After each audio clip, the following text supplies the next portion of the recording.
And now, how it looks from the other side of the street. We do have, indeed, two Republicans. Congressman Peter King is in New York, and Congressman Matt Salmon joins us from his district in Phoenix. So let me just go to you. I'll go to you first, Congressman King. What's your reaction to what you heard from Senator Reid here this morning? Actually, Bob, I was very disappointed because I thought the days of government shutdowns were behind us, and just the whole implication there with Senator Reid is when you basically said to him, are you going to pass the omnibus appropriation bill? And he sort of hesitated, somehow sending out a threat of maybe shutting down the government or slowing down the process. That's the wrong attitude to have at the beginning of the year. We can have disagreements, but I think we have to find ways to compromise on all the issues he was talking about. I think there's a possibility for compromise, but if he's going to be talking from day one or implying that there could be shutdowns, to me that's the wrong way to start. It's the wrong message to send. And if something does happen, I think it can be traced right back to the show this morning. Based on what Senator Reid said. Oh, well, Congressman Salmon, what's your reaction? Well, I think it's interesting that Senator Reid spent his entire time just blaming Republicans for everything, every calamity in the world, and not really offering any solutions. I think that's why the American people think that the Congress is so dysfunctional, because it's just partisan politics. Honestly, I think we deserve better. And if Senator Reid is that interested in improving the economy and in helping us get jobs again, maybe he could just take up at least one of the 39 bills, jobs-related bills that we've sent from the Republican House to the Senate, which languishes in his drawer. The fact is, these giveaway programs, government programs, don't create one job, not one job. If we want to energize the job market, we need to get rid of backbreaking, job-breaking regulations and our tax policy that is hurting our economy. Well, let me just ask you, Mr. Salmon, what about this extending the unemployment benefits? He does make the point, and economists back this up, that some of this unemployment insurance that is paid out does go back into the economy. It's not all a giveaway. I mean, when you obviously it's a big cost, a big ticket item, $26 billion for a year. But some of it does get back into the economy. Will you support that in some fashion?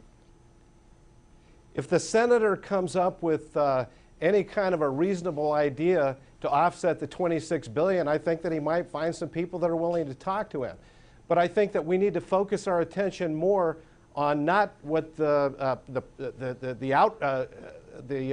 problem itself, but focus on the root cause, and that is unemployment. Let's get people back to work. Let's approve the Keystone Pipeline. Let's deal with one of the 39 jobs bills that we've sent him to try to get our economy going again and people working in the private sector. All right, well, the answer isn't government. The answer is the private sector. Let's get it going again. Congressman King, do you see any way, any kind of a compromise that could be struck to continue at least some part of this unemployment insurance for these people?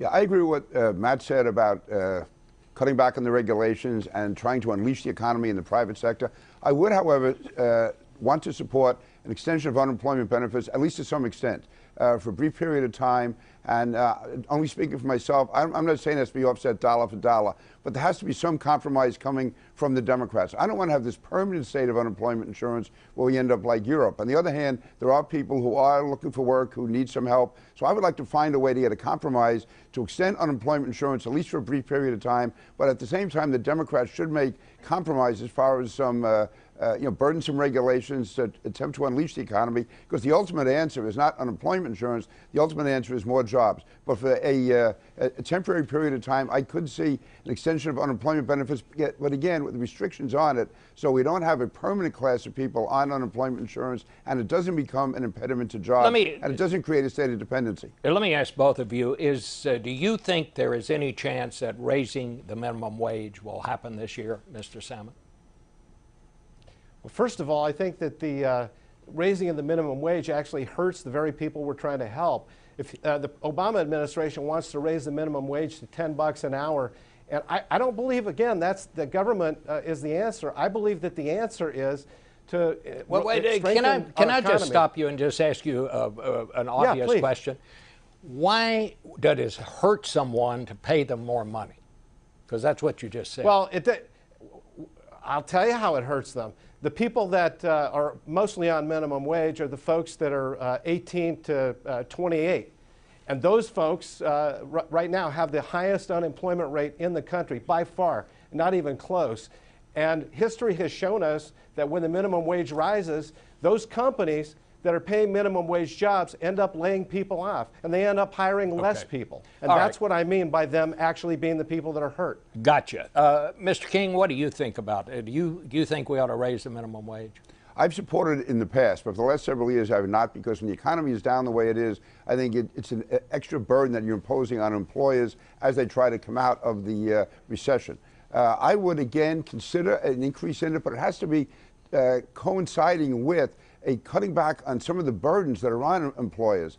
Because otherwise, as Matt was saying, we could increase minimum wage, but with more people being laid off. To me, we have to, again, if we can get to compromise, we can get things on the table where the Democrats are willing to give up some of these restrictions and burdens that are on businesses, then I'd be willing to consider somewhat of an increase in the minimum wage. But again, the ultimate answer is to allow the private sector to expand, and we're not going to do that so long as we keep adding regulation on top of regulation, and people like Senator Reid refuse to talk about lifting any of those regulations. Let me ask you, Mr. Salmon. Bob, a lot of the... Go ahead. Yeah. I was just going to say that I have conversations with a lot of the Democrats on the floor, a lot of them very, very dear friends of mine. And they're as frustrated as I am with leaders like Harry Reid that just want to continue to push partisan agenda. And they, like us, believe that there are answers, that we can cross the aisle and work together.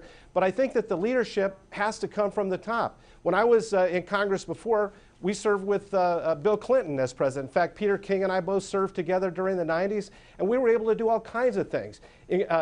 Trade policies that grew our economy, reducing the deficit. In fact, we balanced the budget for the first time in 40 years in '98. Okay. This president is a polarizing figure that does nothing but address a my way or the highway attitude. Right. And until we have a president that's willing to reach across the aisle, it's going to be very, very difficult. All right. We have to stop it there. The clock just ran out. We'll be back in 1 minute with a look at the history of Face the Nation.